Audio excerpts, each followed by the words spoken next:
بسم اللہ الرحمن الرحیم۔ السلام علیکم۔ آپ سب کو doctor Nahid Alam's medical and gynae guide پر خوش آمدید۔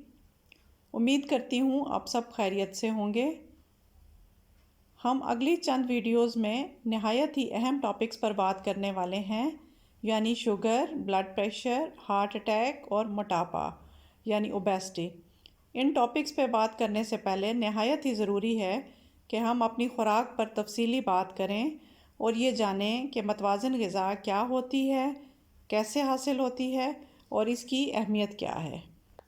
تو آئیے شروع کرتے ہیں۔ ہمارا آج کا عنوان ہماری غذا اور اس کی اہمیت۔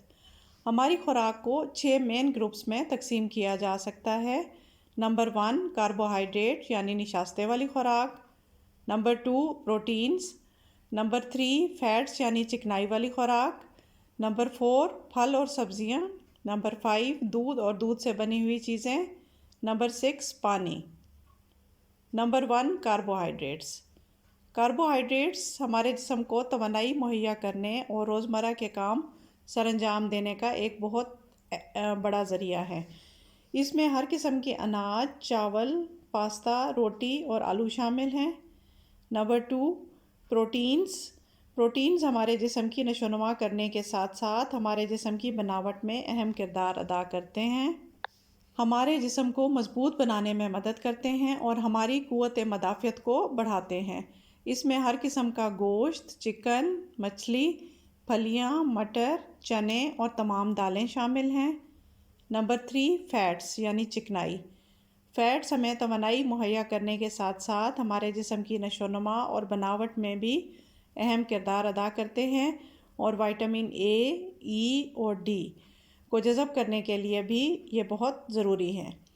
اس گروپ میں شامل چکنائی والی چیزیں ہیں، مثلاً تیل، مکھن اور خشک پھل اور میوہ جات۔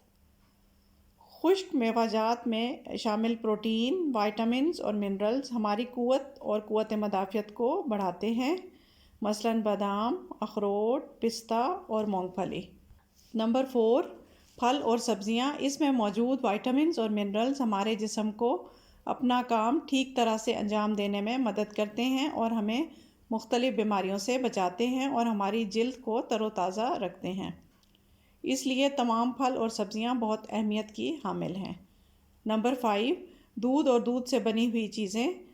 دودھ میں موجود کیلشیم ہمارے دانتوں اور ہڈیوں کو مضبوط بنانے میں ہماری مدد کرتا ہے اور اس میں موجود پروٹین جسم کو مضبوط بنانے میں اہم کردار ادا کرتے ہیں۔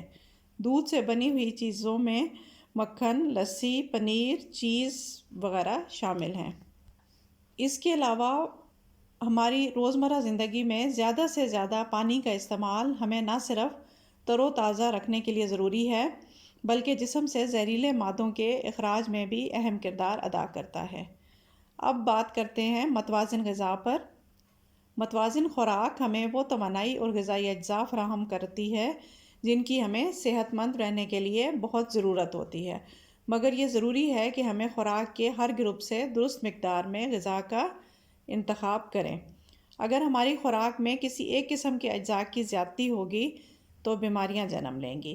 مثلاً کاربوہائیڈریٹ کی زیادتی سے شوگر ہو جاتی ہے، پروٹین کے زیادہ استعمال سے یورک ایسڈ بڑھتا ہے اور جوڑوں میں درد شروع ہو جاتا ہے، چکنائی کی زیادتی سے موٹاپا اور دل کی بیماریاں اور بلڈ پریشر ہوتے ہیں۔